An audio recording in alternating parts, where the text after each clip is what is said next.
बेंगलुरु तशद्दुद के मामले में कानूनी कार्रवाई अभी भी जारी है। NIA के चार्ज शीट करने के बाद अब तकरीबन 50 अफराद जो कि बल्लारी जेल में रहे थे उनकी रिहाई हो चुकी है और इनमें कसीर तादाद अनीस अली खान एडवोकेट के दफ्तर पर है और आगे की कार्रवाई के मुताल्लिक इस्तफसार कर रहे हैं। इस ताल्लुक से बात करने के लिए हमारे साथ हैं एडवोकेट अनीस अली खान।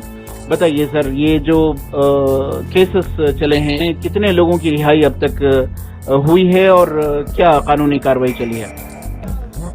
जहाँ तक दोनों केसेस हैं, टोटली 76 केसेस हैं, 400 से 60 अफराद गिरफ्तार हुए हैं। तो अब तक हमारे ऑफिस से 250 के ऊपर की रिहाई हुई है, from both including Bellary and Bijapur, Bellary and Bangalore. तो इस सिलसिले में जबकि ये कानूनी कार्रवाई चली है, ये सिर्फ बेल्स मिले हैं, ये जो केस चल रहा है इसकी कार्रवाई कैसे आगे चलेगी? यानी एक्यूज्ड कई हैं, क्या इन सभी का तारीखों पर हाजिर होना लाजमी होगा या फिर कानूनी कार्रवाई कैसे आगे बढ़ेगी? केसेस 76 है, तो 76 में अक्यूज को थोड़े इधर थोड़े उधर हैं, तो सब अक्यूज को कोर्ट में बराबर डेट के दिन हाजिर होना है। अगर हाजिर होते हैं तो केस आगे चलता है। तो ये जो पूरी कार्रवाई चली थी जिसमें तकरीबन 400 अफराद को हिरासत में लिया गया था, जिनमें तकरीबन 50 को UAPA में चार्ज किया गया है और दीगर तकरीबन 350 अफराद जो IPC सेक्शंस में अरेस्ट किए गए हैं, इनकी रिहाई के सिलसिले में, इन अफराद की रिहाई के सिलसिले में आपको सियासी कायदीन का जो है कैसा सपोर्ट हासिल रहा ये पूरी कानूनी कार्रवाई के दौरान? मैं शुरू से बोल रहा हूँ, ये एक बेबस कौम का काम है। ना हमें किसी से मदद मांगे, ना किसी से मदद लिए। रहा सियासी मसला, ये सियासतदान बेहतर जाने, ये लोग को ऐसी बेबस लोग को क्यों ये आगे बढ़ के नहीं आए हैं, वो खुद जाने। दूसरा तो कुछ नहीं है, बस हमारे हाथ से जितना हो रहा है हम लोग करेंगे। ये जो अखराजात रहे, ये तकरीबन 250 अफराद को बेल से इनको बाहर रिहा करने के सिलसिले में जो कोर्ट के अखराजात रहे और जो श्योरिटीज का मामला रहा, वो कैसा रहा? कोर्ट के अखराजात सब हम लोग खुद मेंटेन कर लिए।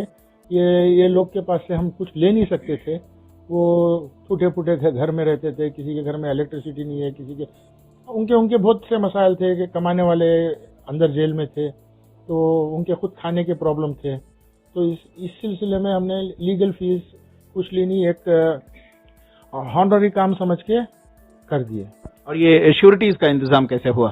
श्योरिटीज वो खुद पार्टीज लेके आए और वो उनके तरफ से कहीं दोस्त अहबाब रिश्तेदार से उनके हाथ पैर पकड़ के वो लोग श्योरिटी लेके आए।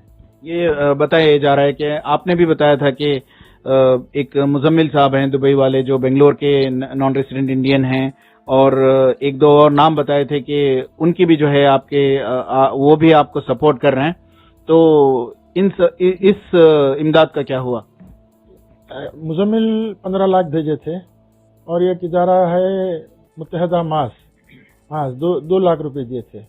मगर ये 15 और 2 लाख रुपए मेरे ऊपर इतने महंगे पड़ गए कि हर जगह हर मोड़ पे ये बात आती थी कि 50 लाख ले लिए, 1 करोड़ ले लिए, ऐसी बड़ी बड़ी बात आती थी। जबकि अब बदनाम करने की साजिश चल रही थी, शायद अल्लाह आलम वो क्या है। तो मैं सोचा अपने दोस्त अहबाब, अपने फ्रेंड सर्कल में, ऑफिस में सबको डिस्कस किए, बोले भाई इनका पैसा लौटा दो वापस। तो फाइनली हम लोग महाज वालों का भी और मुजम्मिल का भी पैसा लौटा दिए और बात बोले कि हम जो भी है हमारी हैसियत में जो है वो करेंगे। वो पूरा जितना भी था ऑफिस और ऑफिस की टीम से हुआ। किसी से, आप इतने लोग हैं, किसी से भी जाके पूछ लीजिए, हमने कभी किसी से 1 रुपया नहीं लिया। बहुत बहुत शुक्रिया। हम बात कर रहे थे एडवोकेट अनीस अली खान से, जिनके दफ्तर की जानिब से अनथक मेहनतें चली थी कि बेंगलुरु तशद्दुद में जिन अफराद को गिरफ्तार किया गया था उनकी बेल्स सिक्योर करें। इसके नतीजे में अब तक तकरीबन 250 अफराद बेल पर रिहा हो चुके हैं और मजीद कार्रवाई जारी है। रफीक जब्बार, ETV भारत।